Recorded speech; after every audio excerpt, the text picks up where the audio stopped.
भगवद गीता के 13वें अध्याय क्षेत्र क्षेत्र ज विभाग योग का हिंदी अनुवाद प्रस्तुत किया गया है।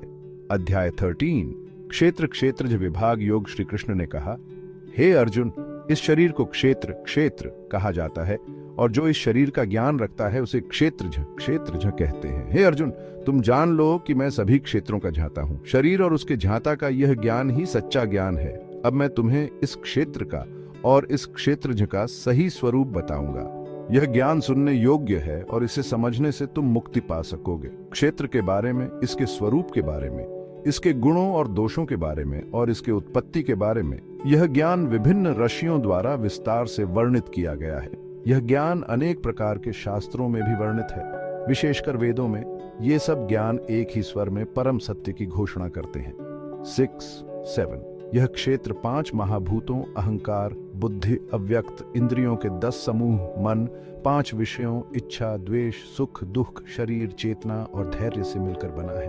8-12 ये ज्ञान अनित्यता, अहंकार का त्याग, हिंसा का परित्याग, सहनशीलता, सरलता, गुरु के प्रति श्रद्धा, मन और इंद्रियों का संयम, वैराग्य, मोह का त्याग, जन्म मृत्यु वृद्धावस्था रोग के दुखों का दर्शन, वैराग्य, एकांत का प्रेम, संघ का त्याग, आत्मज्ञान में स्थिरता, परमात्मा में एकाग्रता और भौतिक ज्ञान का त्याग है।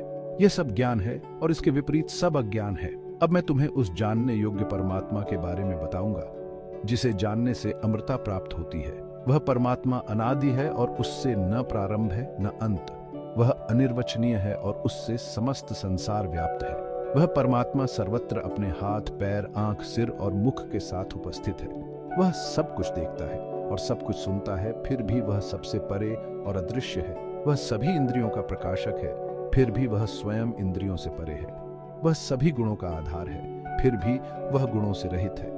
वह सभी प्राणियों के भीतर और बाहर दोनों जगह उपस्थित है। वह परमात्मा दूर से देखने में दूर लगता है, लेकिन वास्तव में वह निकट है। वह सब कुछ में व्याप्त है, फिर भी अज्ञेय और अव्यक्त है। वह परमात्मा एक ऐसा अचल सिद्धांत है जो प्रत्येक प्राणी के भीतर स्थित है।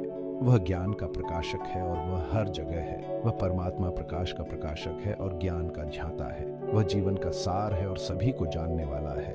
वह सत्य है और सृष्टि का मूल कारण है। इस प्रकार मैंने तुम्हें शरीर, ज्ञान और जानने योग्य के बारे में बताया। जो व्यक्ति इस सत्य को समझता है वह मेरे स्वरूप को प्राप्त करता है। प्रकृति और पुरुष दोनों अनादि हैं। प्रकृति सभी कार्यों का कारण है और पुरुष सभी अनुभवों का कारण है।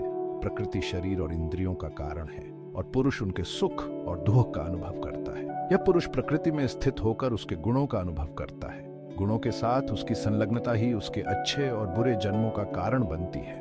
परमात्मा इस शरीर में स्थित है और वह साक्षी, अनुमोदक, धारणकर्ता, भोक्ता, महेश्वर और परम आत्मा है। जो व्यक्ति इस प्रकार परमात्मा और प्रकृति को जानता है वह किसी भी प्रकार से इस संसार में जन्म और मृत्यु के चक्र में नहीं पड़ता। कुछ लोग ध्यान के द्वारा, कुछ ज्ञान के द्वारा और कुछ कर्म योग के द्वारा इस सत्य को जानने का प्रयास करते हैं, लेकिन कुछ लोग दूसरों से इस सत्य को सुनकर श्रद्धा के साथ इसे स्वीकार कर लेते हैं और वे भी मृत्यु के चक्र से मुक्त हो जाते हैं। हे अर्जुन, जो भी इस सत्य को समझे बिना जन्म लेता है वह अज्ञानता में ही रहता है और संसार के चक्र में बंधा रहता है। हे महाबाहु, जो कोई भी यह देखता है कि सभी प्राणियों में एक ही परमात्मा विद्यमान है और वह प्रत्येक प्राणी के भीतर स्थित है, वही सच्चा ज्ञानी है। जो व्यक्ति यह देखता है कि सभी प्राणी एक ही परमात्मा से उत्पन्न हुए हैं और उस परमात्मा में ही स्थित हैं, वह सच्चा ज्ञानी है और उसे परम शांति प्राप्त होती है। जो व्यक्ति यह समझता है कि यह संसार और इसमें स्थित सभी प्राणी प्रकृति के गुणों द्वारा निर्मित हैं और वह परमात्मा उनसे परे है, वह मुक्त हो जाता है। जो व्यक्ति यह देखता है कि सभी कार्य प्रकृति द्वारा संपन्न हो रहे हैं और आत्मा तो केवल दर्शक है, वह सच्चा ज्ञानी है। जो व्यक्ति इस प्रकार आत्मा को परमात्मा के साथ एक देखता है वह अपने कर्मों के फल से मुक्त हो जाता है और परम ज्ञान को प्राप्त करता है। हे अर्जुन, इस शरीर का अंत कभी नाश नहीं होता और न ही यह आत्मा नाशवान है। इस प्रकार यह आत्मा कभी जन्म नहीं लेती और न ही मरती है। आत्मा की प्रकृति से भी यह सिद्ध होता है कि आत्मा अद्वितीय और असीमित है। यह सभी प्रकार के विकारों से मुक्त है और इसकी प्रकृति शुद्ध है। हे अर्जुन, जैसे आकाश किसी वस्तु से प्रदूषित नहीं होता, वैसे ही आत्मा भी इस शरीर में स्थित होकर किसी भी प्रकार के पाप या पुण्य से प्रभावित नहीं होती। हे भारत, जिस प्रकार सूर्य इस संसार को प्रकाशित करता है वैसे ही आत्मा इस शरीर को प्रकाशित करती है। जो व्यक्ति इस प्रकार आत्मा, शरीर और प्रकृति के रहस्यों को जानता है, वह जीवन के सभी कर्तव्यों को पूर्ण करके परम लक्ष्य को प्राप्त करता है। इस प्रकार मैंने तुम्हें क्षेत्र और क्षेत्रज्ञ, कर्म और ज्ञान के रहस्यों के बारे में विस्तार से बताया। इस ज्ञान को समझकर व्यक्ति अपने सभी कर्तव्यों को पूरा कर सकता है और मोक्ष प्राप्त कर सकता है।